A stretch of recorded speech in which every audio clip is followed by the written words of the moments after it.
Assalamualaikum warahmatullahi wabarakatuh. Salam berjumpa kembali dengan saya Sugiharto Ugik di saluran YouTube Sugiharto Ugik yang mengupas seputar hipnotis dan hipnoterapi. Saya doakan semoga teman-teman semua dalam keadaan sehat, selalu dalam lindungannya, mendapatkan nikmat rezeki sehat dan selalu dalam keberkahannya. Amin ya robbal alamin.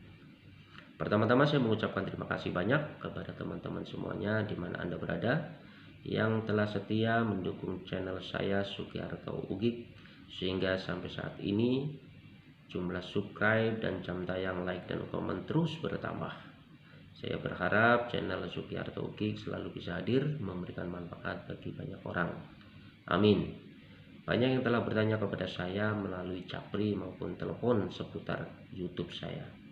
Dan banyak pertanyaan juga yang disalurkan melalui komentar. Kesempatan ini saya akan bahas semua pertanyaan dari teman-teman semua dan sudah saya urutkan setiap pertanyaan tersebut agar memudahkan dalam pembahasan sehingga akan mudah Anda pelajari. Untuk itu tonton terus video ini sampai habis agar teman-teman dapat dengan mudah belajar hipnotis dan hipnoterapi. Jangan lupa bagi yang belum subscribe untuk subscribe, like dan komen terlebih dahulu agar tidak tertinggal dengan video-video saya selanjutnya. Oh ya, jangan ketinggalan juga untuk bunyikan lonceng. Baik, tak perlu berlama-lama lagi, akan saya kupas habis semua pertanyaan Anda yang telah saya rangkum. Tentunya ini bisa menjadi proses pembelajaran yang sangat baik buat teman-teman semua yang ingin dan serius belajar hipnotis dan hipnoterapi. Baik, kita mulai saja satu persatu saya bahas setiap pertanyaan dari teman-teman semuanya. Pertanyaan pertama, ada yang menanyakan, Pak, apakah itu benar video-video yang ada di YouTube Bapak? Apakah itu bukan cuman trik saja? Itu real memang seperti itu karena orang tersebut dalam keadaan hipnotis. Jadi dalam keadaan hipnosis seseorang itu dengan mudah untuk menerima sugesti dari orang lain, terutama dari yang menghipnotis ya, karena critical faktornya itu dalam keadaan nonaktif ya. Jadi pengertiannya seperti itu. Hipnotis itu sangat erat kaitannya dengan sugesti. Nah, sebenarnya apakah yang dimaksudkan dengan sugesti pada pengetahuan hipnotis? Apakah sama dengan pengertian dalam kehidupan sehari-hari ya. Jadi pertanyaan tadi yang disebutkan apakah itu benar atau tidak benar, jawabannya adalah benar, dan itu bukanlah sebuah trik karena orang itu sudah dalam keadaan hipnosis. Jadi hipnosis itu orang dalam fokus, yang orang sedang dalam kondisi yang sangat fokus. Jadi sebenarnya hipnosis itu apa menurut ada pertanyaan lagi, jadi sebenarnya hipnosis itu apa? Ya, jadi hipnosis itu bisa kita lihat dari beberapa aspek. Yang pertama tentunya dari aspek keilmuan. Dari sisi aspek keilmuan, yang hipnosis itu adalah ilmu yang mempelajari pengaruh sugesti dan imajinasi terhadap pikiran manusia. Dalam ilmu psikologi, hipnosis atau hipnotis merupakan keadaan di mana kesadaran seseorang berada dalam tahap sangat fokus dan berkonsentrasi sehingga mudah untuk diberi sugesti ya. Jadi yang tadi pun juga sudah saya sampaikan. Jadi dalam kondisi hipnosis itu artinya orang dalam keadaan memang sangat fokus gitu. Kemudian dilihat dari segi fenomena, bahwa hipnosis itu adalah diterimanya suatu ide atau perintah tanpa disaring dulu karena filter mentalnya itu tidak aktif ya. Apa itu filter mental? Filter mental adalah bagian dari pikiran manusia yang berfungsi menganalisa dan merasionalisasi setiap informasi yang masuk ke pikiran kita. Jadi itulah konteks hipnosis ya. Jadi kalau tadi pertanyaan benar atau tidak benar, ya itu benar, itu bukan sebuah trik, tapi memang kenyataannya seperti itu. Karena orang itu sudah dalam keadaan hipnosis. Jadi kalau hipnosis itu pengertiannya itu tadi adalah yang sudah saya sampaikan, bahwa orang itu dalam kondisi sangat fokus ya, sangat fokus. Jadi kalau kita bicara terkait dengan pengertian hipnosis itu tadi ya, hipnosis itu, jadi sebenarnya hipnosis itu adalah juga yang tidak orang pahami, padahal sebenarnya hipnosis itu merupakan gejala alam sehari-hari.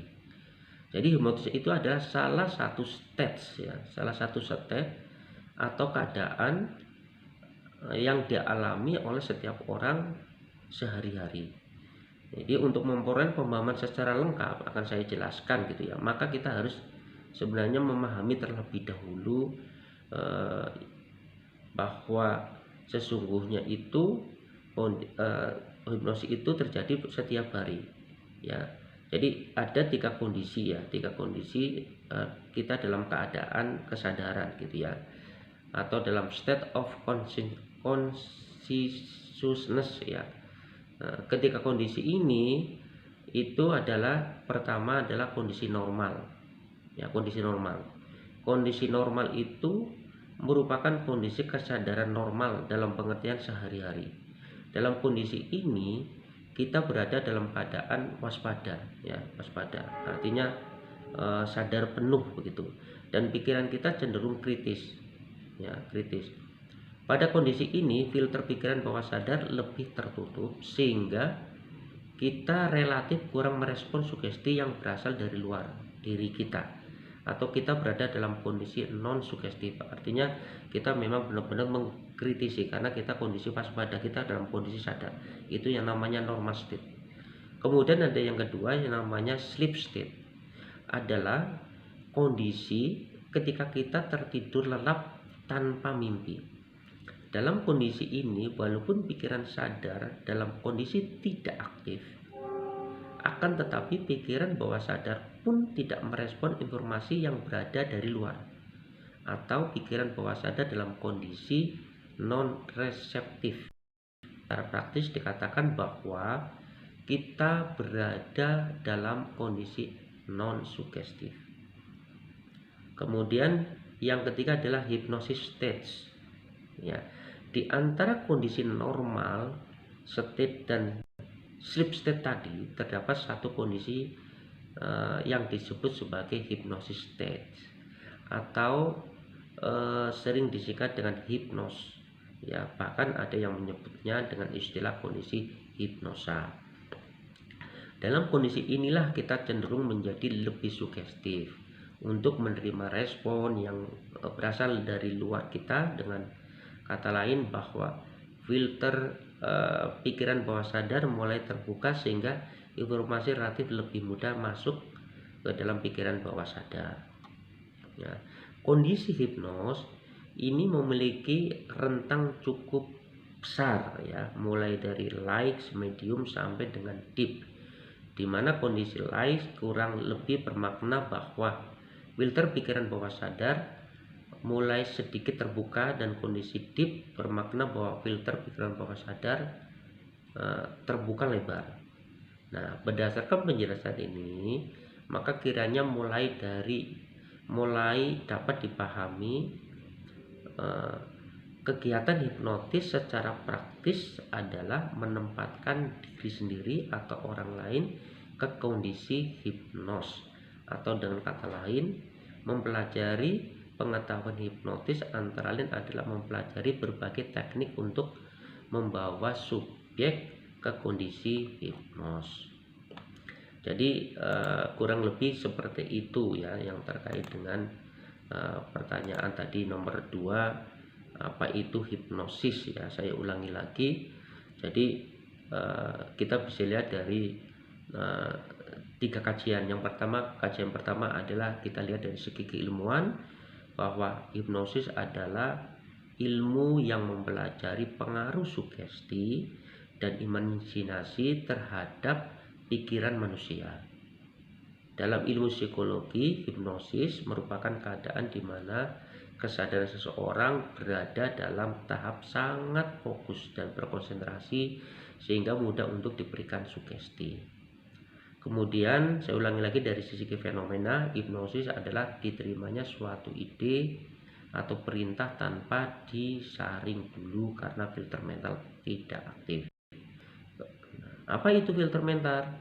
Adalah bagian dari pikiran manusia yang berfungsi menganalisa dan merasionalisasi setiap informasi yang masuk ke pikiran. Saya lanjutkan lagi, ini ada pertanyaan yang ketiga ya. Pertanyaan ketiga itu pertanyaannya, siapa orang yang bisa dihipnotis gitu ya, pertanyaannya gitu. Jawabannya adalah pada prinsipnya bahwa setiap orang bisa dihipnotis. Itu perlu kita garis bawahi, pada prinsipnya bahwa setiap orang itu bisa dihipnotis, dengan catatan yang pertama, bahwa orang tersebut sudah memahami bahasa verbal atau lisan ya. Karena hipnotis itu sebenarnya adalah seni berkomunikasi. Bagaimana mereka itu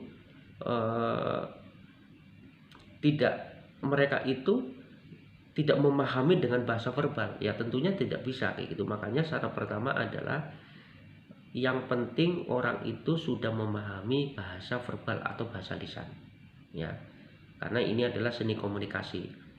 Yang kedua adalah nyambung jika diajak bicara. Nyambung artinya bahwa apa yang disampaikan dari seorang hipnotis kepada subjek ya, kepada subjek atau kepada subjek itu si subjek atau subjek itu memahami ya, memahami terkait dengan sugesti maupun perintah maupun instruksi yang diberikan ya. Itu yang kedua.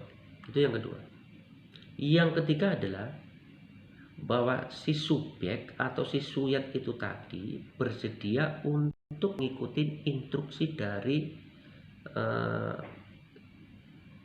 hipnotis itu tadi ya. Jadi orang yang memberikan sugesti. Jadi yang ketiga adalah bahwa mau mengikuti perintah atau instruksi yang diberikan oleh orang yang memberikan sugesti itu atau hipnotis itu tadi. Nah, dan yang terakhir adalah bahwa tentunya si subjek atau si subjek itu tadi itu memiliki kecerdasan yang cukup untuk mengikuti instruksi ya. Jadi ini syarat utama bagi seseorang yang bisa dihipnotis. Jadi pada prinsipnya adalah bahwa setiap orang itu bisa dihipnotis ya, dengan catatan ada 4. Yang pertama bahwa sudah memahami bahasa verbal atau lisan, itu yang pertama. Yang kedua, nyambung jika diajak bicara atau diajak ngobrol ya, itu nyambung gitu. Yang ketiga, bersedia untuk mengikuti instruksi yang diberikan. Dan yang terakhir tentunya dia itu memiliki kecerdasan ya, kecerdasan yang cukup untuk mengikuti instruksi. Jadi itu syarat bagi orang untuk bisa dihipnotis. Jadi pada prinsipnya adalah semua orang itu bisa dihipnotis, tentunya dengan beberapa syarat itu yang tadi saya sampaikan. Itu ya, saya pikir teman-teman harus bisa paham itu. Jadi kalau sudah paham itu tentunya teman-teman akan mudah ya untuk bagaimana menjadi seorang hipnotis yang handal gitu. Prinsipnya itu tadi ya, pada semua bisa hipnotis, ada 4 syarat itu tadi ya. Oke baik, kemudian saya lanjutkan pertanyaan selanjutnya ya, pertanyaan selanjutnya. Ini pertanyaan selanjutnya itu terkait dengan ini nyambung dengan pertanyaan yang tadi ya, nyambung pertanyaan dengan yang tadi. Pertanyaannya adalah, apa syarat hipnosis itu bisa berhasil ya? Tadi kan ada 4 syarat bahwa setiap orang itu sebenarnya bisa dihipnotis gitu ya, bisa dihipnotis. Nah, sekarang pertanyaannya adalah, apa syarat agar seseorang itu berhasil untuk dihipnotis? Nah, ini pun juga ada kata kuncinya nih. Tolong benar-benar ini dicermati ya. Jadi pertanyaan tadi ini nyambung dengan pertanyaan yang sekarang. Jawabannya pun juga nyambung. Ya. Kalau pertanyaan tadi terkait dengan apakah setiap orang bisa dihipnotis? Jawabannya itu iya. Ya, dengan syarat 4. Ya. 4 itu saya ulangi lagi. Yang pertama adalah sudah memahami bahasa lisan atau bahasa verbal. Itu yang pertama. Yang kedua, ya, kalau diajak bicara itu nyambung, artinya dia itu paham. Yang ketiga, ya, bersedia mengikuti instruksi atau sugesti atau perintah yang diberikan oleh seorang hipnotis itu tadi. Yang keempat, tentunya si subjek atau subjek tadi memiliki kecerdasan yang cukup ya untuk mengikuti instruksi. Nah, pertanyaan selanjutnya ini bertanya terkait dengan apa syarat hipnosis itu bisa berhasil ya. Dari literasi yang saya dapatkan ya, dari berbagai buku yang saya baca maupun dari berbagai lembaga yang pernah saya ikuti untuk pelatihan ya, saya bisa simpulkan itu ada 3 ya, ada 3. Ini juga mengacu kepada pelajaran yang saya dapatkan di hipnosis halus ya, ininya Roni Della Serna, yaitu dibagi menjadi 3 ya, dibagi menjadi 3. Yang pertama bagi 3 yaitu PMI ya, perlu diingat PMI ya. Ya, PMI itu ya, ini saya jabarkan lagi agak sedikit berbeda dengan apa yang dibahas dulu saya dapat di Della Serna ya. Di Della Serna, kalau di Della Serna dulu PMI itu paham, mau, dan ikutin kayak gitu ya. Ya, kalau saya jabarkan seperti ini gitu. Tentunya yang P pertama adalah bahwa subjek memang harus memahami, artinya paham terhadap perintah yang diberikan oleh seorang hipnotis atau orang yang memberikan hipnotis itu tadi. Jadi P pertama paham, jadi nyambung dengan yang tadi ya. Jadi orang itu harus memiliki level pemahaman yang cukup, jadi memiliki bahasa verbal yang sudah cukup kayak gitu. Jadi yang pertama ini P itu adalah paham, artinya adalah bahwa si subjek ini benar-benar paham dengan perintah yang diberikan ya. Sebenarnya ini logis saja, bagaimana mereka itu bisa terhipnotis bahwa mereka cukup seandainya mereka itu tidak paham seperti itu. Jadi prinsip pertama itu adalah paham.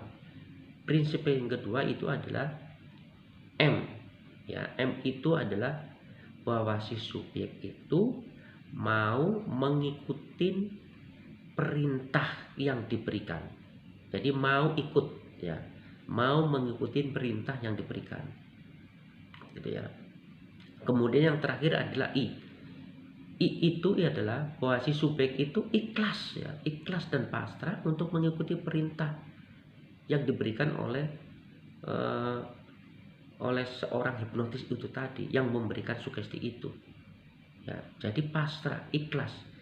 Bagaimana mereka itu tidak ikhlas? Artinya kalau si subjek itu tidak ikhlas, artinya dia itu masih mengkritisi, artinya masih ada rasa penolakan ya terhadap perintah yang diberikan oleh seorang hipnotis itu tadi. Kalau masih ada rasa penolakan sedikit pun ya itu terjadi, maka hipnosis itu tidak akan berhasil gitu ya. Jadi prinsipnya itu ada 3 supaya hipnosis itu berhasil ya. PMI, ingat-ingat aja PMI. P pertama itu adalah paham terhadap perintah atau instruksi atau sugesti yang diberikan oleh seorang hipnotis. Itu yang pertama, paham. Yang kedua itu berarti M, mau mengikuti perintah atau sugesti yang diberikan oleh seorang hipnotis tadi. Dan yang terakhir itu adalah ikhlas dan pasrah, artinya berserah ya, berserah atas perintah itu tadi, yang diikutinya. Maka tentunya kalau 3 syarat itu benar-benar dijalankan, saya yakin yang namanya keberhasilan hipnosis itu mendekatin 100%. Karena itu adalah kuncinya ya, PMI. Paham atas perintahnya, mau ngikutin perintahnya, kemudian ikhlas atas perintahnya. Ya, ikhlas dan pasrah. Jadi PMI tolong bisa dipahamin itu gitu ya. Jadi kalau masih belum ikhlas, masih ada rasa takut, rasa cemas, kemudian rasa ingin penolakan, rasa tertekan dan sebagainya, tentunya ini yang akan menyebabkan bahwa hipnosis itu akan menjadi gagal ya. Tapi kalau PMI itu benar-benar dijalankan, saya percaya hipnosis itu pasti bisa berhasil. Jadi PMI itu tadi ya, paham atas perintah atau instruksi atau sugesti, kedua mau mengikuti, dan yang terakhir ada ikhlas dan pasrah terhadap perintah itu tadi ya. Jadi itu beberapa pertanyaan yang sudah diberikan, dan ini masih banyak lagi pertanyaannya ya. Saya akan bahas terus, dan tetap ikutin pembahasan ini supaya teman-teman benar-benar bisa belajar ya terkait dengan hipnotis maupun hipnoterapi, sehingga kalau sudah bisa mengikuti ini dari awal sampai habis, saya yakin tentunya akan dengan mudah jika teman-teman ingin melanjutkan proses belajarnya kayak gitu ya. Oke, selanjutnya saya akan bahas lagi. Oke, baik, sebelum saya bahas, sebentar ini saya teman-teman kita minum dulu ya, karena ini sedikit haus.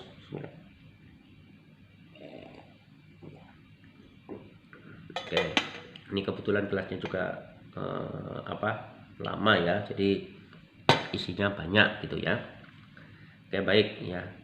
Sekali lagi saya ingatkan juga ya, tonton sampai habis. Mudah-mudahan ini juga akan menjadi hal yang penting untuk Anda pelajari, untuk bisa Anda paham ya terkait dengan konteks hipnotis maupun hipnoterapi gitu ya. Oke, kemudian saya lanjut. Ini ada pertanyaan yang selanjutnya.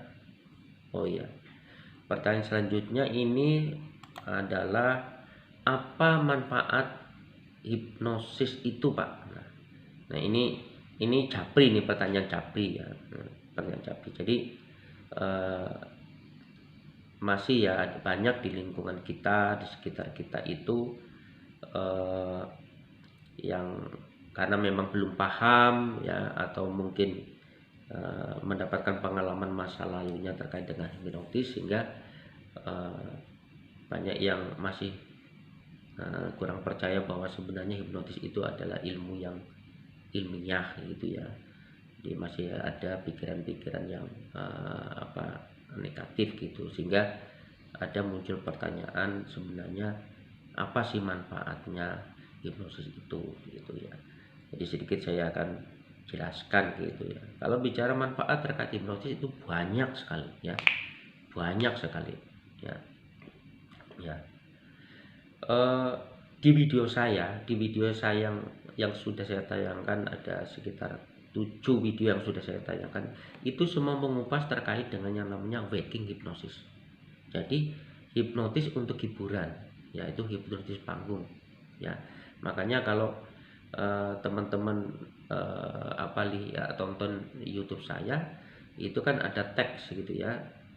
Di awalnya itu ada tag, running tag itu bahwa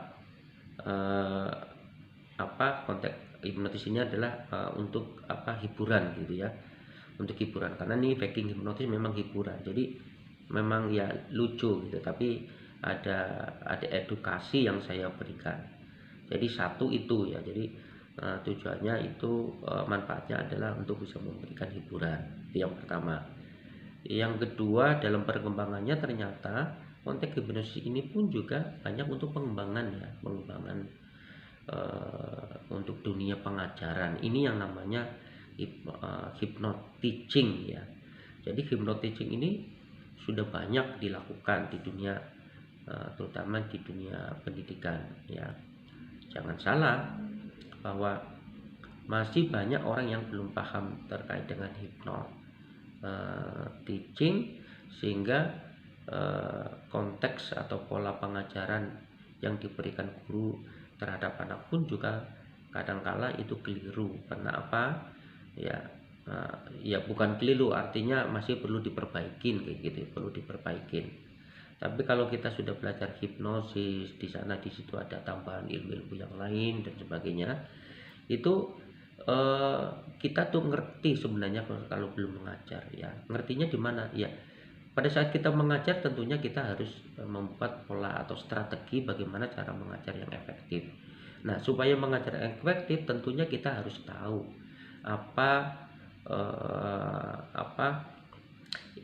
motivasi atau dominasi dari anak didik kita gitu ya.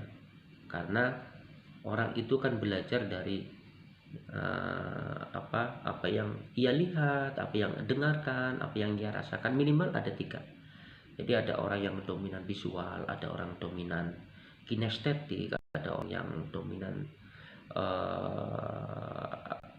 auditori gitu. Jadi semua itu memberikan cara tersendiri dalam pola mengajarnya gitu ya. Kalau misalnya seorang guru yang belum mengerti terkait dengan keilmuan ini, maka cara mengajarnya pun juga mungkin akan disamaratakan kayak gitu ya. Makanya jangan salah ya, jangan salah ketika ada anak didik ya, kemudian ketika masuk gurunya ngajar, yang lainnya anteng semuanya, duduk rapi, ada murid yang ternyata sambil dijelasin, sambil jawil-jawilan, tengok kanan kiri kayak gitu, kemudian sama gurunya dikatakan, oh itu anak nakal ya, itu keliru gitu ya. Contoh itu keliru, karena sebenarnya tipikal orang yang tadi itu adalah tipikal kinestetik sebenarnya. Jadi kinestetik memang banyak bergerak ya, banyak bergerak. Bukan berarti mereka itu bukan berarti si dia itu anak yang nakal, bukan ya. Tapi bagi orang yang tahu bahwa oh ternyata anak itu memang tipikalnya kinestetik, maka pola belajarnya seperti itu, maka tidak akan mengklaim bahwa dirinya itu anak nakal. Nah, itu pelajaran di dalam hypnoteaching. Jadi bagaimana kita memberikan pola ajar gitu ya, mendidik secara benar dengan kita mengetahui dominasi atau tipikal dari masing-masing peserta didik itu, di mana mereka itu lebih dominan, apakah dominan di visual, apa dominan di kinestetik, maupun dominan di auditori. Nah, cara-cara itu yang dominasi itu tentunya yang akan menentukan cara-cara bagaimana kita memberikan pengajaran yang baik, sehingga akan mudah dicerna, dan anak didik sendiri pun juga merasa nyaman kayak gitu ya, karena sesuai dengan strategi yang diharapkan, karena dominasinya seperti itu gitu. Itu di dunia pendidikan ya. Kemudian juga berkembang lagi bahwa hipnosis itu juga banyak digunakan untuk hypnoselling gitu ya. Hypnoselling itu ini berada di dunia marketing kayak gitu ya, dunia marketing. Bagaimana bahwa seseorang itu memiliki pemahaman yang luas terkait konteks bagaimana menjual supaya barangnya itu bisa terjual habis oleh customer. Di dalam hypnoselling sendiri pun juga ada konteks menjual tanpa menjual. Ini konteksnya seperti itu. Jadi memang sebelum menjual kita pun juga harus paham ya dengan karakter si pelanggan ya, terus kemudian domisili, kemudian usia, kemudian umur, apa kebutuhan dan sebagainya. Jadi di hypnoselling itu seperti itu, sehingga mereka itu memang membeli dengan kesenangannya, dengan kesukaannya, memang sesuai dengan kebutuhannya, sehingga ada rasa nyaman ya, ada rasa nyaman. Itu konteks di hypnoselling gitu. Kemudian ada lebih luas di konteks hypnobirthing. Jadi jadi untuk melahirkan gitu ya, untuk melahirkan. Jadi sudah berkembang ke sana yang namanya ilmu hipnosis gitu ya, ilmu hipnosis. Jadi kalau kita tahu bahwasanya orang selalu merasa takut ya, merasa takut ketika terutama bagi perempuan ya yang akan melahirkan, selalu takut ketika masuk dalam proses melahirkan. Kenapa mereka itu takut gitu ya? Ya, sebenarnya sederhana saja. Karena dari dulu itu sudah dicekokin sejak kecil ya, sejak nenek moyang lahir itu yang namanya melahirkan itu sakit gitu ya. Melahirkan itu sakit. Dari sejak kecil. Kemudian dia belajar lagi dari teman, belajar lagi dari sekolah, belajar lagi dari lingkungan, belajar lagi dari buku bahwa melahirkan itu adalah sakit. Sehingga itu sudah terbentuk belief, berbentuk keyakinan yang masuk di dalam pikiran bawah sadar.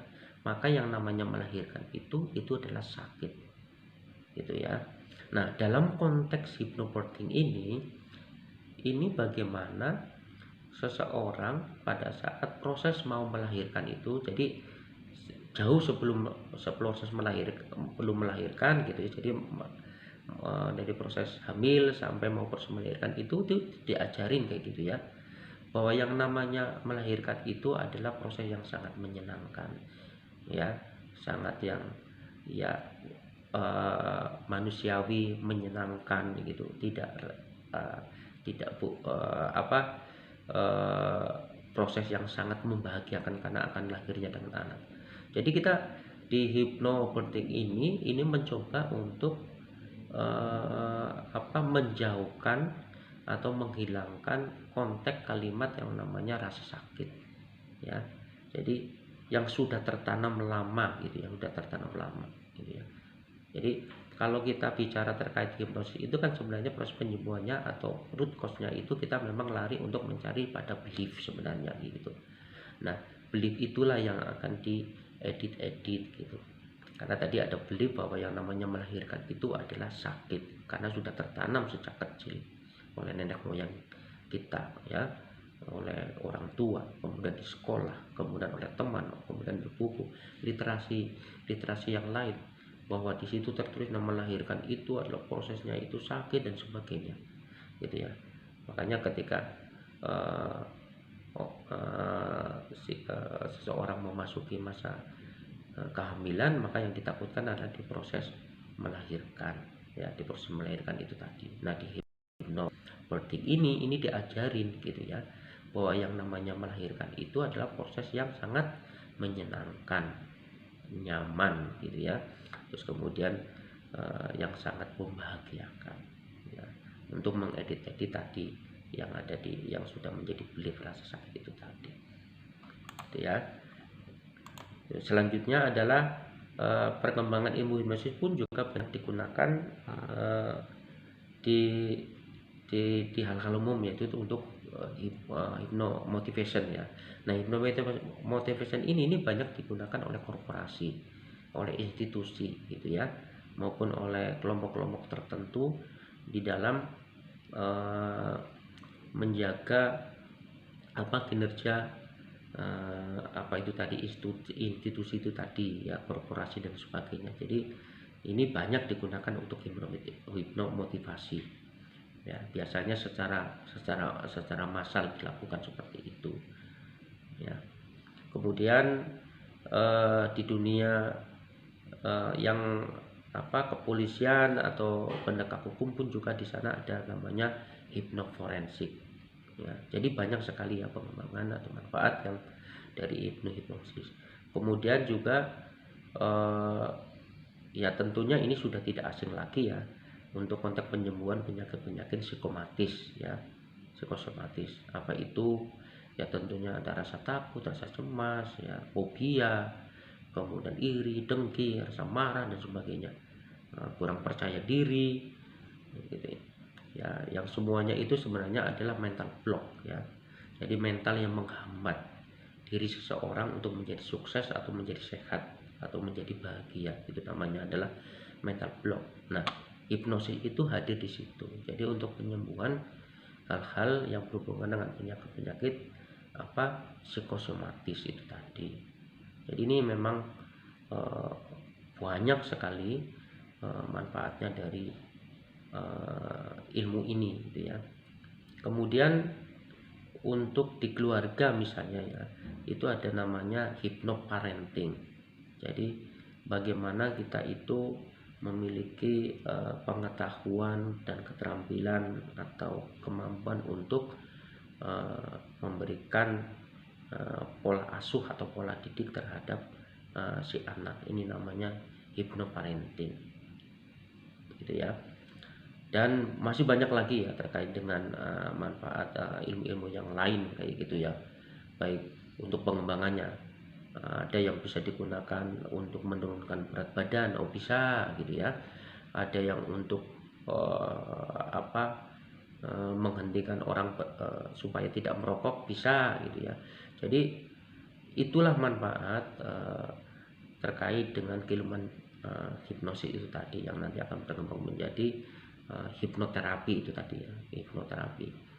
Jadi ini ada pertanyaan dari teman yang menanyakan apa sih sebenarnya manfaat hipnosis itu tadi gitu ya. Jadi banyak sekali, tentunya ini lebih ke arah bagaimana untuk pengembangan diri gitu ya. Jadi kalau saya ulang apa saja ya banyak gitu ya. Yang pertama bisa untuk hipnoparenting, bisa untuk hipnoforensik, kemudian untuk hipnoporting, kemudian hipnoteaching gitu ya, hipnomotivasi, terus kemudian untuk backing hipnotis, kemudian untuk penyembuhan penyakit psikomatis gitu, tidak kurang percaya diri, rasa cemas, rasa dendam, rasa iri, rasa marah ya, terus tidak berani tampil di depan umum, yang semuanya ini kita namakan dengan mental block. Jadi mental yang akan menghambat diri kita untuk bisa menjadi diri yang lebih baik ya, menjadi sukses, menjadi sehat ya. Itu banyak sekali terkait dengan pertanyaan apa manfaat dari ilmu hipnosis itu tadi ya. Selanjutnya pertanyaan selanjutnya ini sebentar ya, ini ada pertanyaan selanjutnya ini. Apakah hipnosis itu berbahaya dan tidak memiliki efek samping? Nah, ini ada pertanyaan seperti itu.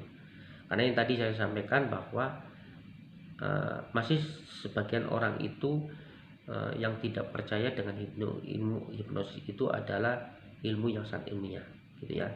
Jadi ini pertanyaannya, apakah hipnosis itu berbahaya dan tidak memiliki efek samping? Ya. Jawabannya ya, setelah saya simpulkan, saya tanya dan sebagainya, mendapatkan informasi dari orang lain bahwa sejauh ini ya, yang namanya praktek hipnotis yang dilakukan oleh terapis yang bersertifikat adalah aman. Jadi tidak ada efek samping ya, tidak ada efek samping, tidak berbahaya. Sekali lagi saya ulangi ya, sejauh ini praktek hipnotis yang dilakukan oleh orang yang bersertifikat adalah aman ya. orang yang bersertifikat, artinya orang itu memang sudah memiliki kemampuan sebagai juru hipnotis. Ya, dia sudah memiliki pengetahuan, dia sudah memiliki keterampilan, artinya dia itu adalah kompeten. Dan yang dilakukan oleh dia itu sejauh ini adalah aman, artinya tidak ada efek samping. Kenapa seperti itu? Ya karena sudah ada tata aturan atau urutan-urutan yang harus dilakukan, bagaimana cara melakukan hipnotis. Dari pembuka sampai penutup, itu ada rutannya, dari 1 sampai sekian, itu ada rutannya. Dan itu yang dilakukan oleh para praktisi hipnotis, dan sejauh ini adalah aman. Kayak gitu. Jadi saya ulangi lagi, tidak ada efek samping sejauh ini yang dilakukan oleh para praktisi hipnotis yang bersertifikat adalah aman. Ya, karena mereka itu memiliki pengetahuan yang cukup, keterampilan, tak kemampuan atau kompetensi, sehingga ya sejauh ini memang aman gitu ya. Walaupun demikian ya, ada sedikit orang terasa itu ngantuk setelah dihipnosis, tapi ini bukan efek samping gitu ya. Ada sedikit ngantuk, kemudian ada apa kayak rasa cemas dan sebagainya. Tapi ini sebenarnya bukan efek samping gitu ya, bukan efek samping, karena itu hanya rasa seketika ketika orang itu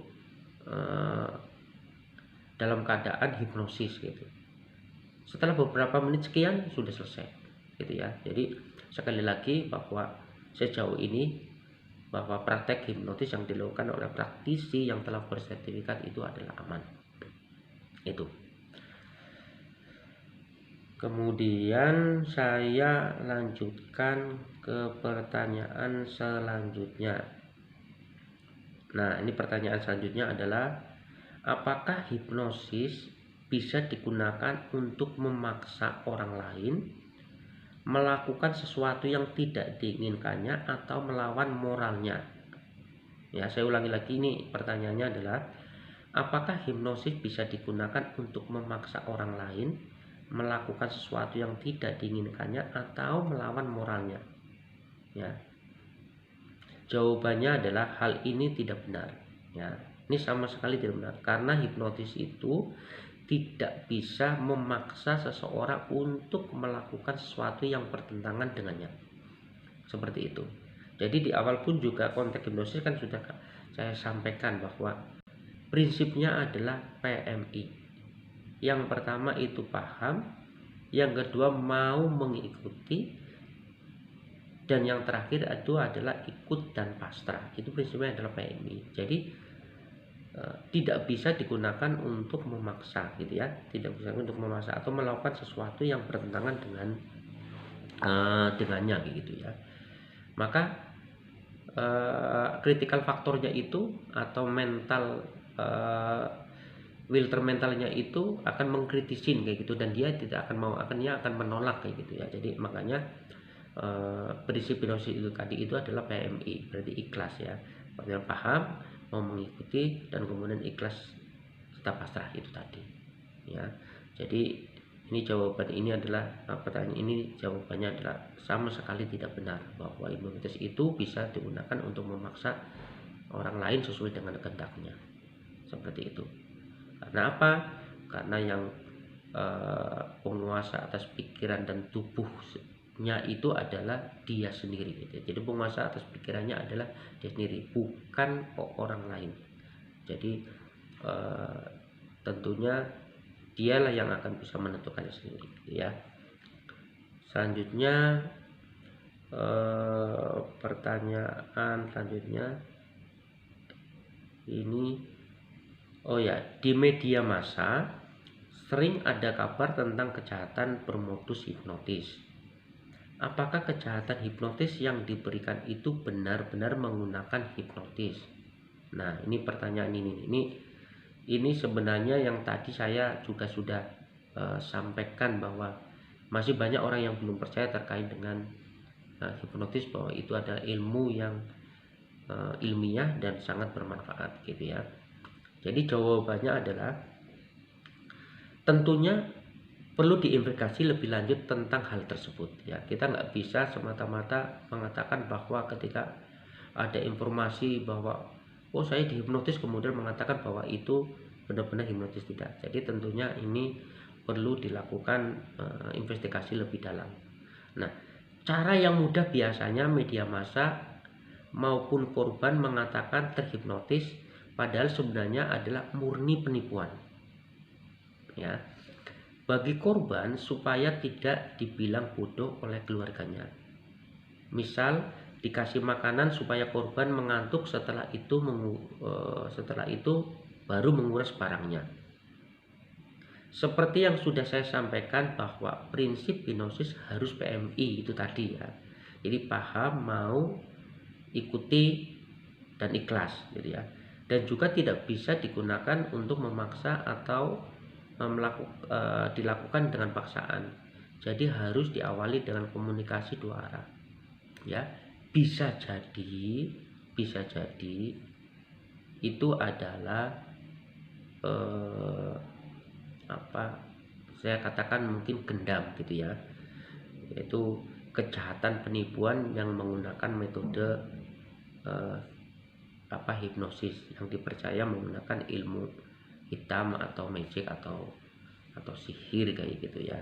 Tapi diingat bahwa konteks hipnosis itu kan sebenarnya adalah komunikasi dua arah ya, dengan prinsip PMI, paham, mau ngikutin, kemudian ikhlas gitu ya.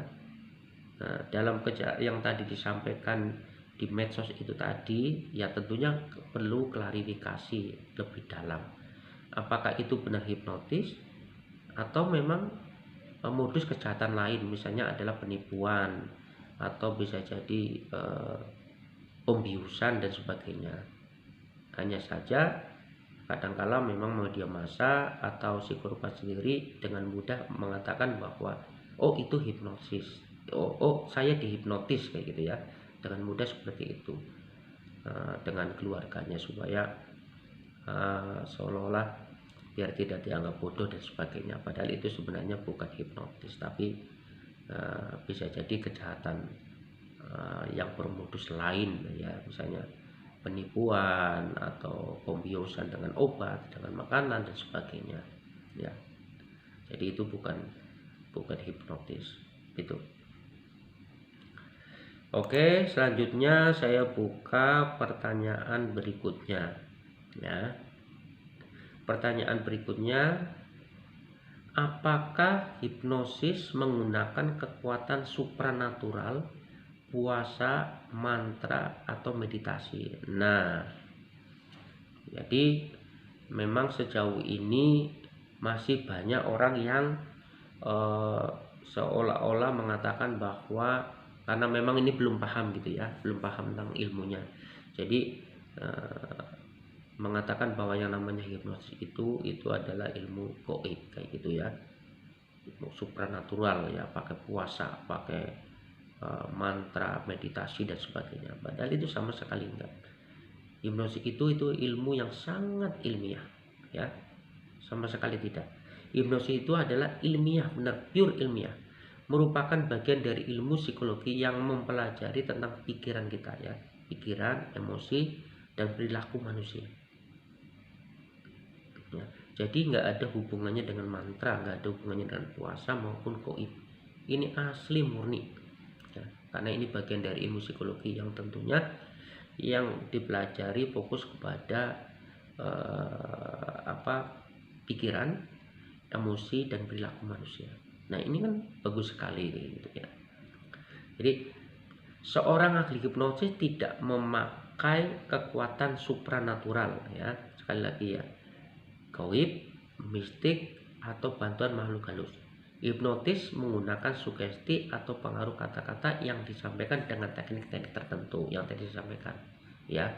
Jadi seorang praktisi hipnotis itu ya tidak menggunakan mantra ya, kemudian gaib, meditasi maupun supernatural maupun yang lainnya kayak gitu ya, tapi murni dengan menggunakan sugesti atau perintah-perintah tertentu dari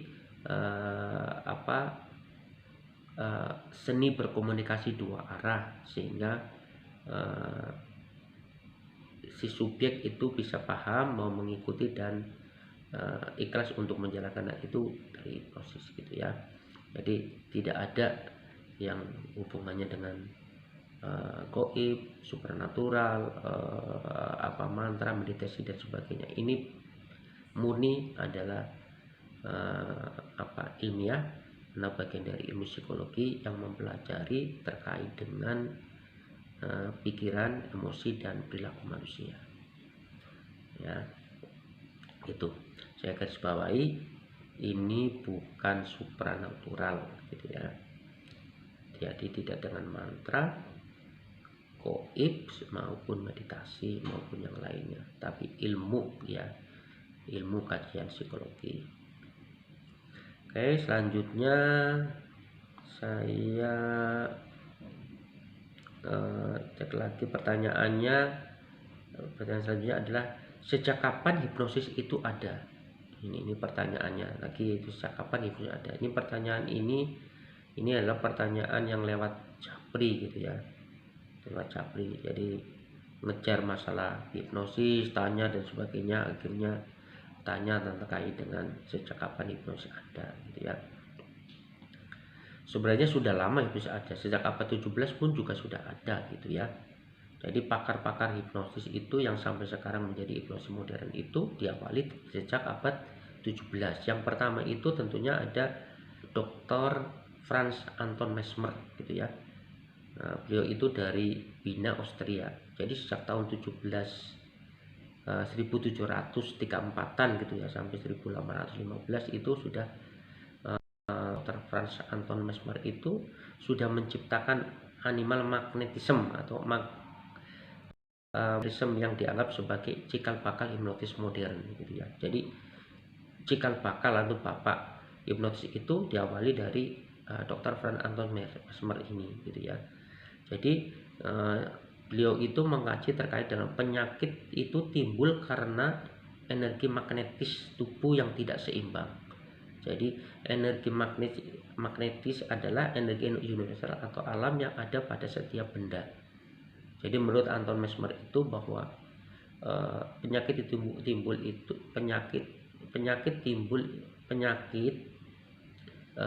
tubuh kita itu timbul itu karena energi magnetik ya. Nah, energi magnetik yang tidak seimbang. Jadi sejak abad 17 ya, sekitar 1734 ya, Anton Mesmer ini dari Wina itu sudah mengenal yang namanya hipnotis yang ia ciptakan dengan animal magnetism itu. Nah, sampai sekarang itu menjadi cikal bakal terkait dengan ilmu hipnotis. Kemudian yang kedua, ini masih sekitar abad 17 gitu ya, abad ke-17 ini sekitar tahun 1786 sampai 1860 ya. Ini Dr. James Braid gitu ya dari Inggris. Ini sudah mulai ya memperkenalkan istilah hipnotis ya, dan memperkenalkan teknik induksi e-fixation ya, induksi untuk tutup mata. Jadi sudah mulai memperkenalkan. Braid mulai menjelaskan hipnosis secara ilmiah sehingga banyak dokter dan psikolog yang mulai mempelajari terkait dengan hipnosis. Ya, jadi ini cikal bakal terus secara terkait dengan masalah hipnosis. Kemudian selanjutnya setelah James Braid itu sekitar abad ke-19 itu ada Dave Elman ya. Dave Elman ini dari Amerika. Yang kemudian Dave Elman ini kemudian menciptakan yang namanya hipnoterapi ya, mulai mengenal hipnoterapi, kemudian menciptakan pelajaran terkait dengan hipnoterapinya, kemudian dia membukukan ya, makanya kemudian terbitlah namanya hipnoterapi book itu ya, itu Dave Elman. Itu sudah sekitar abad ke-19. Beliau itu dari Amerika. Dan selanjutnya itu ada Dr. Milton Erickson ya. Dr. Milton Erickson ini sekitar dari Amerika, ini abad ke-19 ini.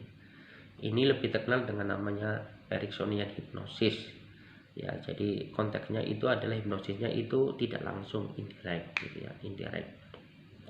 Nah, metode Erickson ini yang kemudian itu ditiru gitu ya, diadop oleh Richard Bandler dan John Grinder gitu, yang kemudian terbitlah sekarang apa yang namanya NLP, Neuro Linguistic Program gitu ya. Jadi cikal bakal NLP ini sebenarnya dari John Grinder sama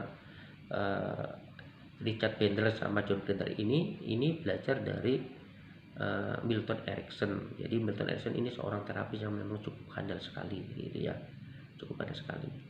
Jadi itu terkait dengan sejarah kapan hipnosis itu ada gitu ya. Sebenarnya sudah ada sejak abad ke-17, diawali dari Dr. Franz Anton Mesmer itu yang tadi menciptakan animal magnetism itu tadi.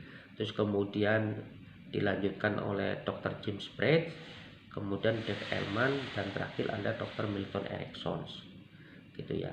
Itu adalah secara urutan kapan hipnosis itu ada, dan sampai sekarang hipnosis modern itu sekarang itu tumbuh, termasuk juga ada di Indonesia. Oke, selanjutnya adalah ini pertanyaan ini cukup lebar ya. Pertanyaan ini jawabannya cukup panjang gitu ya. Pertanyaan adalah ini juga sama juga pertanyaan ini lewat Japri yang diberikan kepada saya gitu, bahwa hipnotis murni berkaitan dengan seni mengolah pikiran. Lalu bagaimana mekanisme dan kerja pikiran manusia itu, Pak? Nah, jadi sebenarnya di awal pun juga sedikit sudah saya jelaskan ya, Jadi pertanyaannya adalah hipnotis murni berkaitan dengan seni mengolah pikiran. Lalu bagaimana mekanisme dan kerja pikiran manusia? Gitu ya. Jadi kalau kita bicara terkait dengan ini, tentunya kita akan saya jelaskan menurut pendapatnya Sigmund Freud gitu ya. Ini adalah bapak psikoanalisis yang dari London gitu ya. Jadi menurut beliau, ilustrasi pikiran manusia itu terdiri dari tiga bagian utama ya, Ada pikiran sadar atau conscious mind, kemudian pikiran bawah sadar, subconscious mind, dan diantaranya itu kemudian ada yang namanya critical factor atau filter mental ya. Jadi menurut Sigmund Freud itu dibagi tiga ya, ilustrasi pikiran manusia itu: pikiran bawah sadar ya, kemudian ada pikiran sadar, terus kemudian satunya lagi di antara pikiran sadar dan bawah sadar itu ada yang namanya filter mental. Pikiran sadar merupakan bagian dari pikiran kita yang bertugas untuk melakukan analisa dan pertimbangan-pertimbangan rasional yang seringkali disetarakan dengan bagian kiri dari otak kita. Jadi istilahnya left brain, gitu. Otak kiri kita itu adalah pikiran sadar, di mana pikiran sadar itu bertugas untuk menganalisa dan mempertimbangkan hal-hal yang bersifat rasional. Itu pikiran sadar ya. Kemudian pikiran bawah sadar itu berisikan database yang mencerminkan diri kita ya, di mana database ini merupakan akumulasi dari berbagai pemahaman, penalaran, pengalaman, bahkan penularan ya, dari induksi dari pihak lain, seringkali disetarakan ya, dengan bagian kanan dari otak kita yang namanya right brain. Oleh karena itu, pikiran bawah sadar merupakan wilayah yang didominasi oleh rasa dan emosi. Jadi pikiran bawah sadar ini sama saja pikiran otak kanan ya. Otak kanan itu biasanya makanya lebih banyak didominasi oleh rasa dan emosi ya, rasa dan emosi. Jadi sebenarnya pikiran bawah sadar itu di sana berisi terkait dengan ada belief gitu ya, ada emosi, kemudian ada memori permanen, ada kebiasaan, kemudian ada karakter dan sebagainya ya. Kemudian ada filter mental atau critical factor. Ini merupakan bagian dari pikiran yang berada di antara pikiran sadar dan pikiran bawah sadar. Filter mental berfungsi sebagai filter atau sapam yang selalu menganalisa dan mengkritisi segala informasi yang masuk dan menentukan tindakan rasional seseorang gitu. Jadi filter mental ini satpamnya ya, satpam yang mengkritisi sebuah informasi yang dari pikiran sadar sebelum masuk ke dalam pikiran bawah sadar. Yang paling menarik, pikiran bawah sadar cenderung bersifat netral terhadap data atau informasi yang masuk. Netral artinya tidak mengenal baik dan buruk ya. Sekali lagi, salah atau benar, suatu data yang telah berhasil memasuki pikiran bawah sadar dan telah menjadi memori permanen maka dianggap sebagai kebenaran. Walaupun mungkin sebenarnya data tersebut relatif salah berdasarkan kaidah umum. Ya. Jadi ini cukup menarik gitu ya, cukup menarik, tapi kita perlu paham setelah kita belajar ini tentunya kita harus memahami bahwa itulah salah satu kinerja dari pikiran bawah sadar. Nah, contohnya bagaimana? Ya, ini contoh klasik saja ya, contoh klasik aja ya. Pada saat kita kecil, ketika orang tua kita mengatakan, awas jangan main jauh-jauh, nanti kamu diculik hantu. Maka pikiran bawah sadar seseorang anak tentu tidak memahami apakah pernyataan tersebut benar atau salah. Ya. Yang lebih dipahami adalah bahwa kata-kata orang tua pasti benar adanya. Maka sejak saat itu di pikiran bawah sadar terdapat data bahwa hantu itu ada. Gitu. Itu yang menariknya kayak gitu. Makanya harus hati-hati ketika berkata-kata atau ingin menanamkan sebuah program pikiran kepada anak gitu ya. Hal lain yang menarik bahwa ternyata porsi pikiran bawah sadar ternyata sangat dominan dalam menentukan tindakan seseorang. Ya, sebuah buku yang berjudul Peace of Mind dari San Mix Kruger menyatakan bahwa kontribusi pikiran bawah sadar hanyalah 12% saja. Ya, sedangkan kontribusi pikiran bawah sadar adalah 88%. Ya, jadi pikiran sadar itu hanya berkontribusi terhadap tindakan kita itu hanya cuma 12% saja.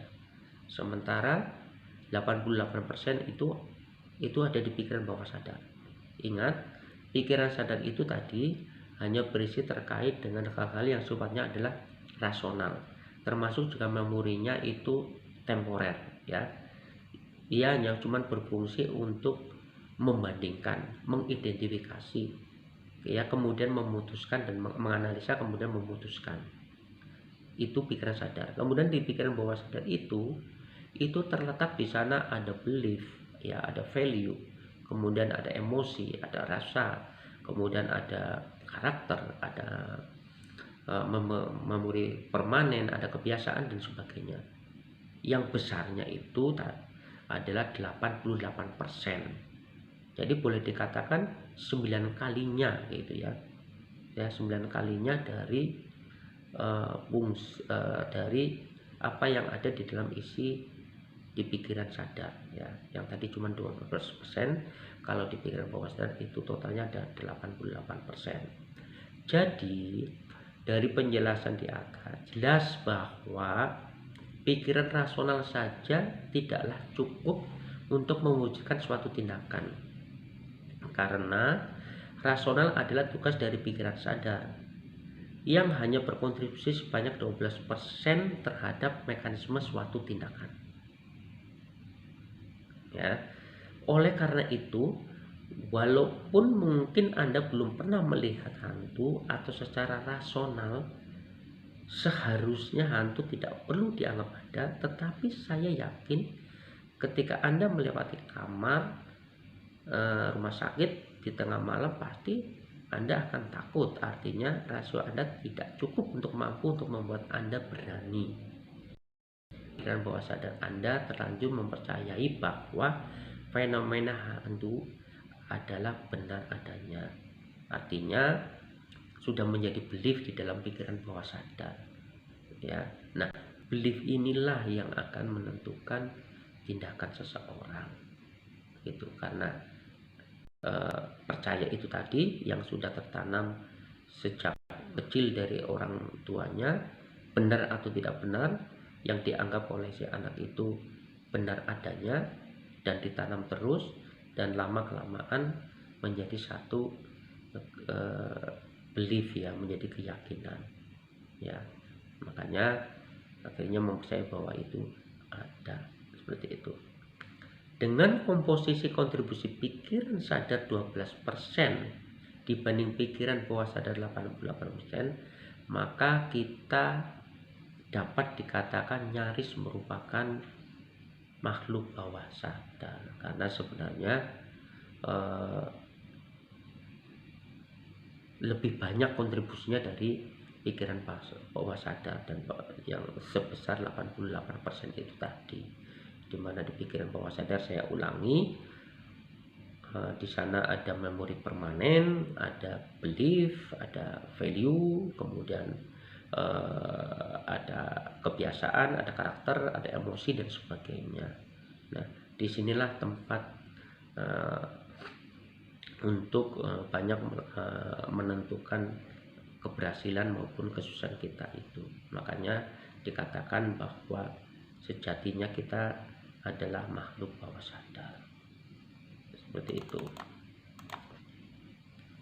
Nah, dari uraian di atas, ya, mungkin banyak hal yang sebenarnya tidak kita inginkan, tetapi terlanjur masuk ke pikiran bawah sadar karena banyak induksi dalam kehidupan ini, ya. Setiap orang secara alami pasti memiliki keinginan untuk selalu bergerak maju, tetapi di sisi lain seringkali yang terjadi justru mereka berbelok atau istilahnya ditarik, gitu ya, ditarik ke arah yang sebaliknya oleh pikiran bawah sadar. Nah, pikiran bawah sadar dapat menjadi kekuatan yang mendukung keinginan kita, atau sebaliknya dapat menjadi musuh kita yang paling kuat, gitu ya. Jadi ini harus dipahamin, gitu ya. Dari berbagai hal yang telah saya paparkan tadi, mungkin timbul suatu pertanyaan, dapatkah kita membuang hal-hal yang tidak memberdayakan yang sudah terlanjur berada di pikiran bawah sadar kita? Nah, tentunya jawabnya, dapatkah kita memasukkan hal-hal yang lebih positif ke pikiran bawah sadar sehingga pikiran bawah sadar akan bergerak selaras dengan keinginan kita? Jawabannya adalah dapat, ya. Jawabannya adalah dapat, ya. Hipnotis adalah salah satu cara yang efektif, ya, untuk memprogram ulang pikiran bawah sadar. Jadi kalau timbul pertanyaan, ya, dapatkah kita membuang hal-hal yang tidak memberdayakan yang sudah terlanjur berada di pikiran bawah sadar kita? Ataukah dapatkah kita memasukkan hal-hal yang lebih positif ke pikiran bawah sadar sehingga pikiran bawah sadar akan bergerak selaras dengan keinginan kita, sehingga kita akan menjadi manusia yang lebih maju dan manusia yang lebih baik lagi? Jawabannya adalah dapat, ya. Hipnotis adalah salah satu cara yang efektif untuk memprogram dan memprogram ulang pikiran bawah sadar. Oke, saya lanjutkan lagi untuk pertanyaan selanjutnya. Nah, saya pikir juga sudah panjang ya, sudah 1 jam lebih, tapi ini pertanyaannya masih ada sekitar beberapa, mudah-mudahan kurang lebih ya kurang lebih setengah jam ini lagi sudah selesai lah ya, 30 menit lagi selesai, mudah-mudahan ya, mudah-mudahan. Oke, saya mohon maaf, saya ini dulu minum dulu ya. Oke. Oke, saya lanjutkan pertanyaan selanjutnya. Pertanyaan selanjutnya ini. Apa saja yang dapat menonaktifkan pikiran mental sehingga sugesti mudah masuk ke dalam pikiran bawah sadar? Ya, ini seingat saya ini pertanyaan dari salah satu komentar, tapi dia memang sudah belajar terkait dengan ilmu hipnosis ya. Nah, jadi pertanyaannya adalah apa saja yang dapat menonaktifkan pikiran mental sehingga sugesti mudah masuk ke dalam pikiran bawah sadar ya. Jadi dari literasi yang saya dapatkan sebenarnya itu sekitar ada 10 gitu ya yang dapat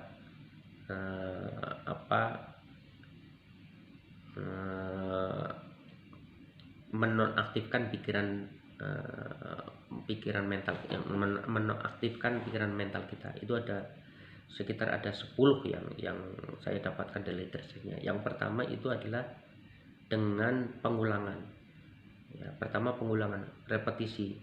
Jadi kalau teman-teman semuanya itu cermatin kayak gitu ya, mau di media massa ya, kemudian mau di TV, kemudian mau di sekolah maupun di lingkungan gitu ya, bahwa seringkali sebuah informasi yang baru itu memang sering dilakukan secara berulang-ulang. Nah, secara berulang-ulang ini sebenarnya adalah dengan tujuan bahwa orang yang tadinya mengkritisi terkait dengan informasi yang baru itu, lama-kelamaan kalau terus diulang itu akan masuk ke dalam pikiran bawah sadar kita. Karena apa? Lama-kelamaan yang namanya critical mentalnya itu akan menjadi nonaktif karena merasa itu benar, bahwa itu benar, maka lama-kelamaan akan percaya ya, sehingga filter mentalnya itu akan nonaktif ya, jadi dilakukan secara berulang-ulang ya. Jadi teman-teman bisa lihat aja gitu ya, ketika bagaimana proses induksi oleh seorang hipnotis kepada subjek itu, lihat aja itu kalimatnya itu mesti dilakukan secara berulang-ulang ya. Ini harapannya memang untuk menurunkan ini ya, supaya critical faktornya atau filter mentalnya itu nonaktif ya. Jadi yang pertama itu dengan repetisi atau pengulangan. Yang kedua itu keyakinan. Jadi seseorang itu akan merasa mudah ya terhipnosis itu ketika sudah merasa yakin dirinya itu pasti akan bisa melakukan sesuatu kayak gitu ya. Kalau di dalam ilmu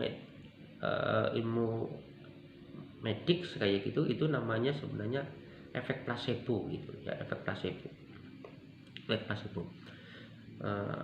Saya kasih contoh seperti ini ya. Ada seseorang yang dirinya itu sakit gitu. Ketika sakit kemudian disembuhkan oleh dokter A gitu ya. Kemudian ketika ia sakit gitu ya, sama orang tuanya akan disembuhkan oleh dokter B. Maka dia tidak akan pernah mau karena disembuhkan oleh dokter B, karena dia sudah percaya dokter A. Maka ketika ke dokter A ya, sebelum dia sampai ke dokter A baru ketemu saja tanpa ibaratnya diobati, maka dia akan sembuh. Itu sering terjadi tuh. Itu yang namanya efek placebo. Jadi karena keyakinannya itu sendiri. Ya, karena keyakinannya. Nah, keyakinan itu atau boleh dikatakan belief itu kan ada di pikiran bawah sadar gitu ya. Ada di pikiran bawah sadar yang tadi kita sampaikan. Ya. Jadi filter mentalnya itu bisa nonaktif sehingga bisa masuk ke bawah sadar gitu kan. Ya karena merasa sudah yakin gitu bahwa saya akan bisa lebih baik ketika saya akan ketemu dengan seseorang itu. Ya. Gitu. Kemudian yang ketiga adalah orang yang dipercaya gitu ya. Biasanya orang itu akan mudah untuk mengikuti instruksi, mudah diarahkan dengan orang yang orang yang dipercaya gitu ya, orang yang memiliki otoritas gitu ya.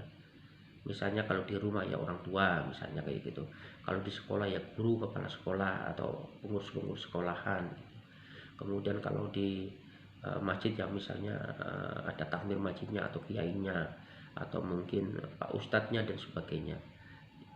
Kalau di rumah sakit ya berarti mungkin sama dokternya dan sebagainya. Jadi seseorang yang memiliki otoritas tentunya dia akan memiliki pengaruh yang lebih besar kepada orang lain, dan orang lain itu akan mudah untuk ibaratnya tersugesti atau filter mentalnya itu turun karena mudah percaya gitu tadi. Kemudian yang keempat itu tenggelam dalam perasaan. Ya, tenggelam dalam perasaan. Ya, pada saat orang itu tenggelam dalam perasaan itu mudah tuh. Artinya filter mentalnya itu menjadi nonaktif ya. Contoh misal seperti ini. Pada saat ya seseorang itu dalam kondisi yang lagi sangat cinta ya sama pasangannya gitu ya, maka dia akan mudah ya percaya dan sebagainya karena saat itu memang sudah tenggelam dalam perasaan. Itu biasanya filter mentalnya itu akan turun gitu ya, akan turun sehingga menjadi nonaktif. Selanjutnya nomor 5 itu kebingungan atau kaget ya.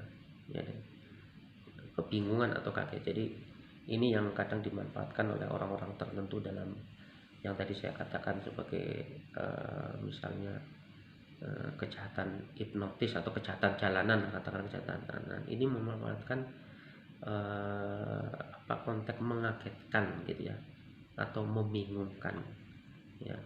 Jadi dalam konteks dikagetkan dan dibingungkan seketika dalam beberapa waktu sekian detik itu pikiran kita itu kosong, maka filter mentalnya itu menjadi nonaktif kayak gitu. Nah inilah yang dimanfaatkan oleh orang-orang yang tidak bertanggung jawab untuk melakukan hal-hal yang kurang baik. Kemudian terpesona ya, terpesona ini juga menjadi bagian yang bisa menonaktifkan filter mental.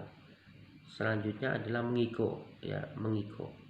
Jadi mengigo ini ya setengah tidur, jadi filter mentalnya itu nonaktif kayak gitu. Kemudian selanjutnya nomor 8 adalah relaksasi pikiran, zikir, meditasi itu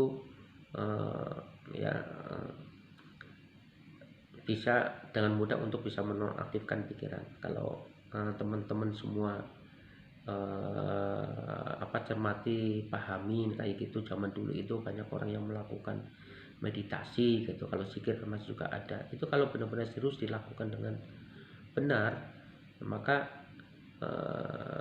filter mentalnya itu bisa sampai nonaktif, artinya memang benar-benar sampai dalam kayak gitu. Itu yang biasa juga dilakukan oleh orang-orang dulu ya, makanya dulu juga banyak memasukkan pikiran bawah sadar, makanya orang-orang dulu pun juga boleh dikatakan orangnya itu sakti lah, orangnya pinter dan sebagainya.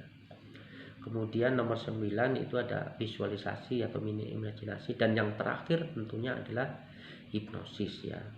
Jadi cara hipnosis yang tadi disampaikan ini untuk menonaktifkan mental. Nah cara hipnosis itu ini sebenarnya sekali lagi saya sampaikan ini adalah seni berkomunikasi ya, seni berkomunikasi ya, main art lah ya, berkomunikasi dengan pikiran kita.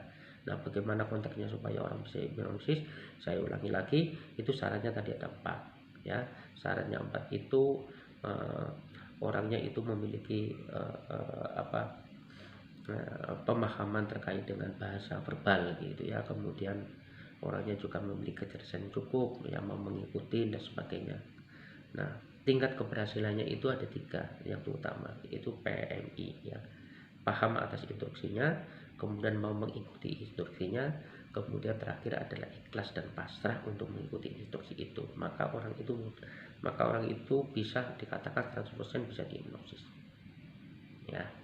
Jadi ada 10 bagaimana cara untuk menaktifkan pikiran bawah sadar sehingga mudah untuk diberi sugesti. Selanjutnya oke, ini pertanyaan yang menarik. Jadi ada orang yang memang banyak yang tertarik ya, banyak tertarik untuk bagaimana belajar terkait dengan hipnosis. Nah, ini pertanyaan ini, Pak Gi, di mana bisa belajar hipnotis dan hipnoterapi? Ya. Ini pertanyaannya simple ya, pertanyaannya simple, tetapi pertanyaan yang sebenarnya sangat bagus. Berarti artinya ada keinginan yang besar dari teman-teman ini yang sudah menanyakan terkait dengan keilmuan terkait dengan hipnotis maupun hipnoterapi. Jadi sekali lagi saya ulangi, pertanyaannya adalah di mana bisa belajar hipnotis dan hipnoterapi? Ya. Sekarang banyak orang yang menawarkan pelatihan tentang ilmu hipnotis maupun hipnoterapi, baik perorangan maupun lembaga keterampilan pendidikan. Ya. Saran saya, tentunya pilihlah LKP yang benar resmi, telah diakui dan terdaftar di pemerintah sebagai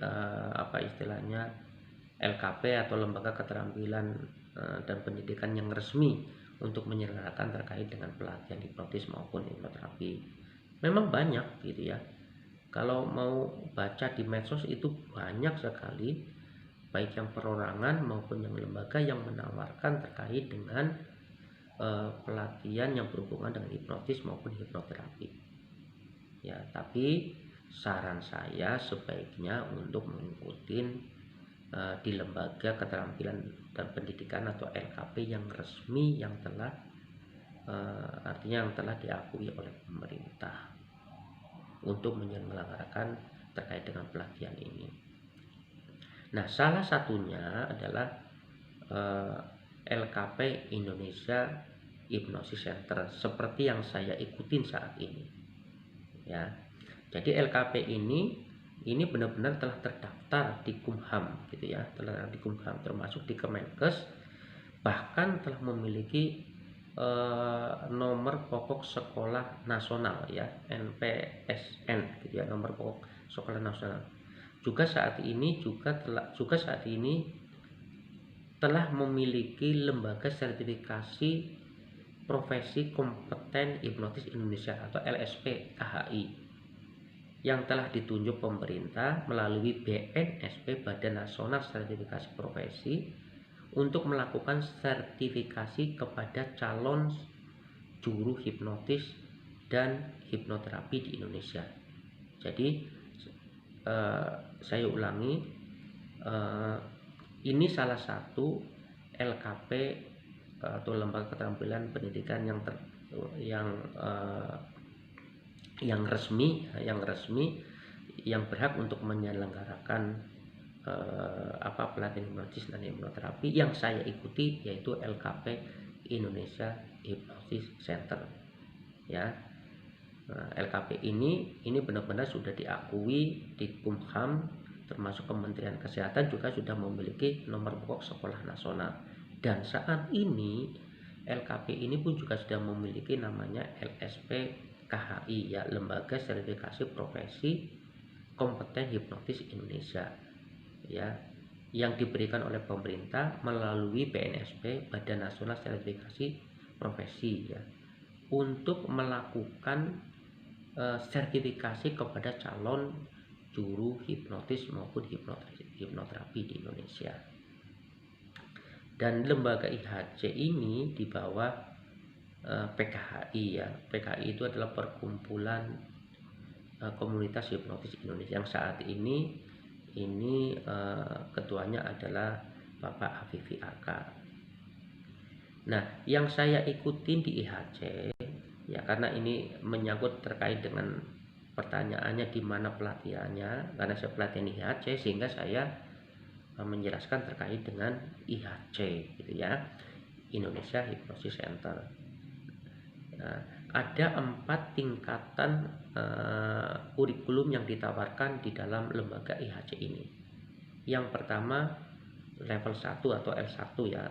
Level 1 ini fundamental hipnotis ya, biasanya itu fundamental hipnotis. Yang dipelajari adalah terkait dengan bagaimana memahami hipnosis secara benar ya, kemudian memahami pikiran manusia, terus kemudian fundamental hipnosis, kemudian self hipnosis, hipnosis untuk diri sendiri gitu ya, kemudian hipnosis berarti hipnosis tidur, kemudian pendulum hipnosis. Jadi itu di L1 yang dipelajari ya. Kurikulum L1 itu terkait dengan fundamental hipnotis. Fundamental hipnotis ini kurikulumnya berisi terkait dengan pemahaman tentang hipnosis dasar, terus kemudian pengetahuan tentang pikiran manusia, fundamental hipnosis itu sendiri, self hipnosis maupun tentang pendulum analisis. Ya, kemudian tingkatan kedua itu namanya L2, itu namanya advanced advanced hipnoterapi. Nah, yang dipelajari ya pengulangan yang level 1 itu tadi diulangi karena itu sebagai dasar, kemudian lebih meningkatkan lagi pemahaman terkait dengan pikiran dan masalah psikologi ya, terus kemudian langkah-langkah hipnoterapi secara umum itu di advance gitu ya. Kemudian di L3 itu adalah master hipnoterapi. Ini master hipnoterapi lebih ke arah aplikasi dan pengembangan terkait dengan hipnoterapi. Di sana dipelajari banyak hal gitu ya. Ada hypno-teaching, hypno-parenting, ada hypno-boarding, ada hypno-selling, ada hypno-motivation, ada medical hypnosis dan sebagainya. Itu di level di L3 itu namanya master hipnoterapi. Kemudian L4 itu adalah certified instructor. Ini adalah level yang terakhir. Jadi kurikulum yang ditawarkan di IHC itu ada 4 tingkatan. L1 itu terkait dengan fundamental hipnotis, kemudian L2 itu advanced hipnoterapi, L3 itu master hipnoterapi, dan L4 itu certified instructor ya.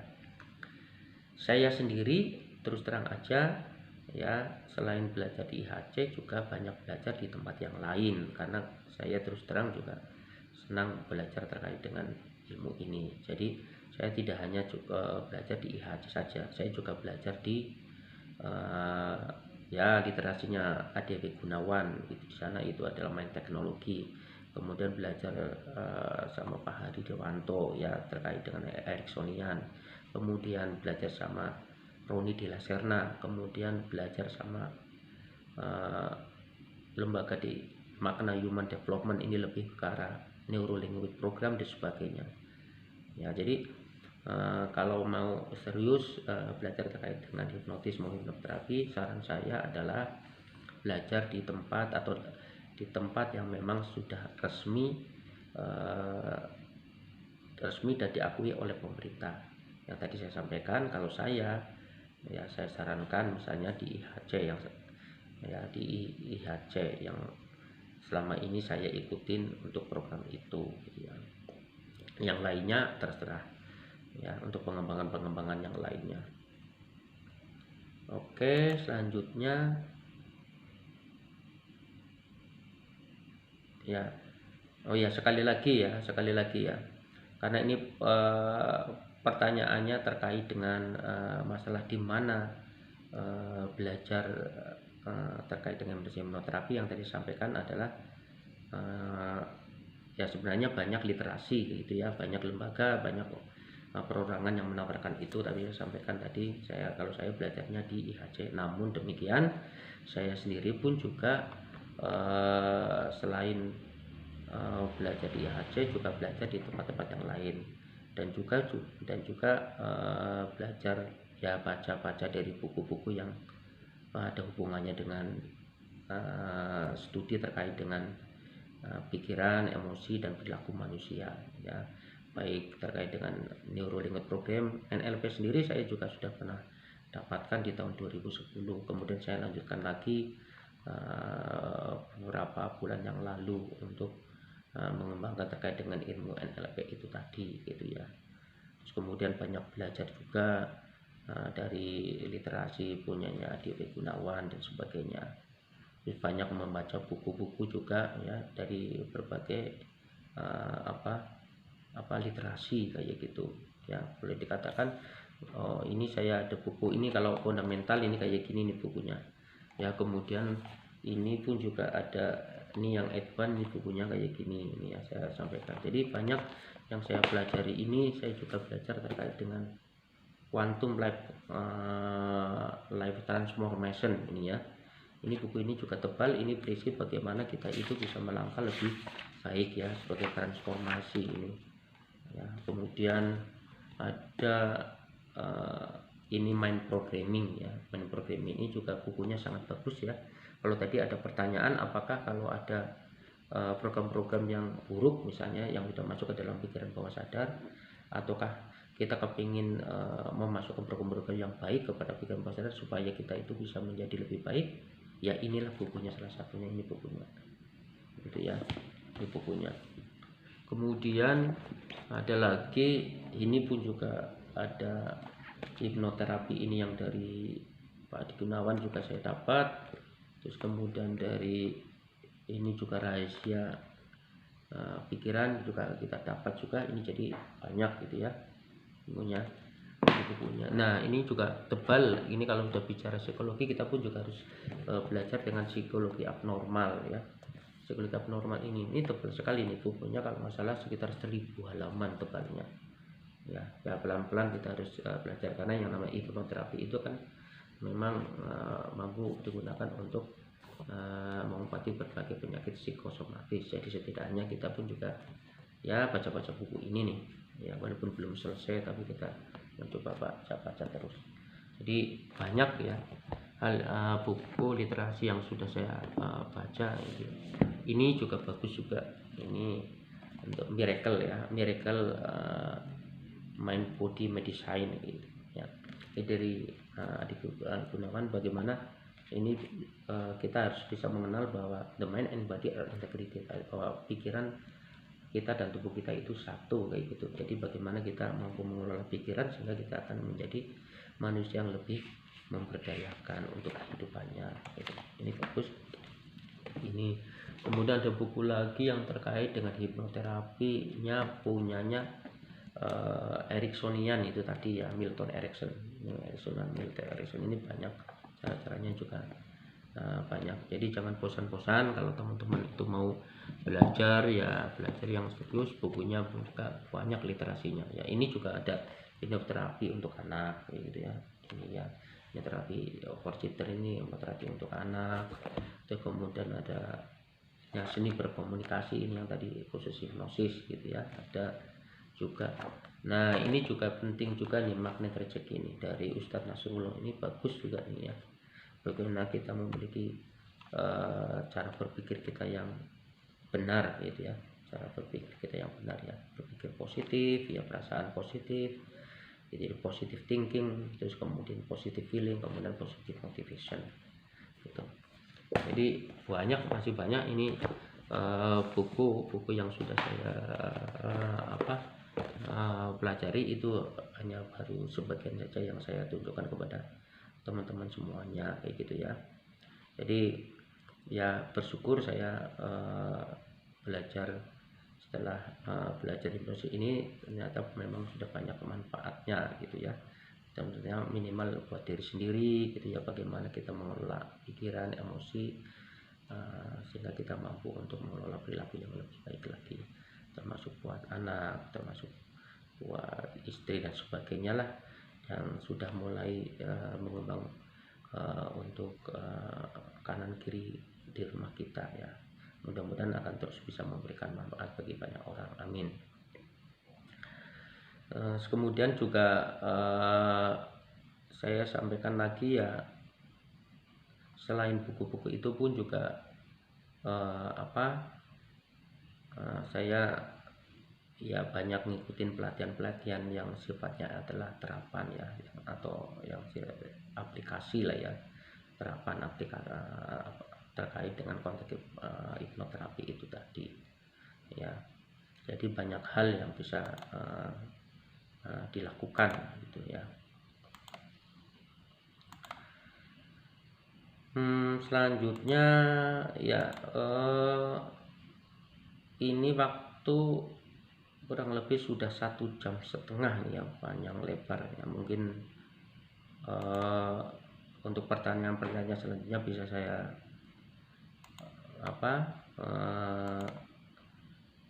lanjut pada video-video berikutnya ya, karena ini sudah 1,5 jam. Saya pikir nanti bisa dilanjutkan video selanjutnya. Dan saya ingatkan lagi, mohon supportnya teman-teman semuanya untuk yang belum subscribe untuk subscribe, yang sudah subscribe ya tambah lagi untuk like, silakan untuk berkomentar atau memberikan komen, sama bunyikan loncengnya supaya teman-teman itu tidak tertinggal untuk video-video saya selanjutnya kayak gitu ya. Jadi sekali lagi saya mohon maaf, ini masih ada beberapa pertanyaan, namun pertanyaannya nggak saya lanjutkan dulu, mengingat saya pikir ini juga sudah cukup panjang ya, kurang lebih 1,5 jam ya, kurang lebih 1,5 jam.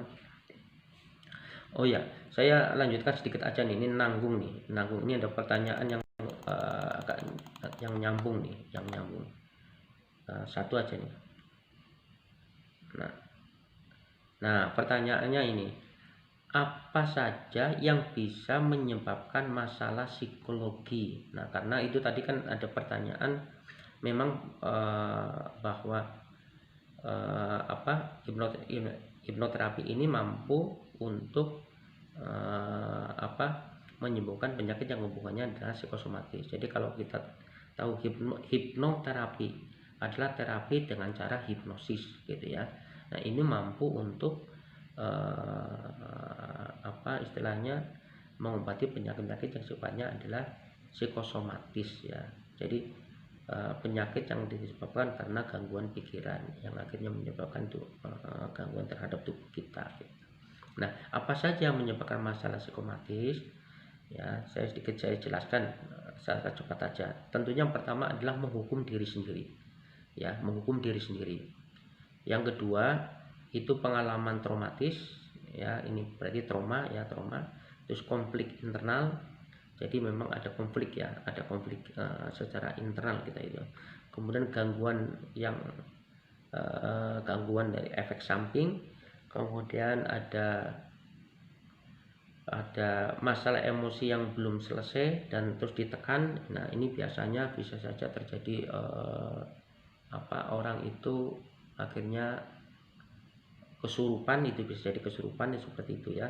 Kemudian salah pelampiasan, kemudian ada identifikasi, ada keyakinan yang salah, selanjutnya ada persepsi yang keliru gitu ya, kebiasaan yang nikmat, termasuk juga pengaruh dari lingkungan gitu ya.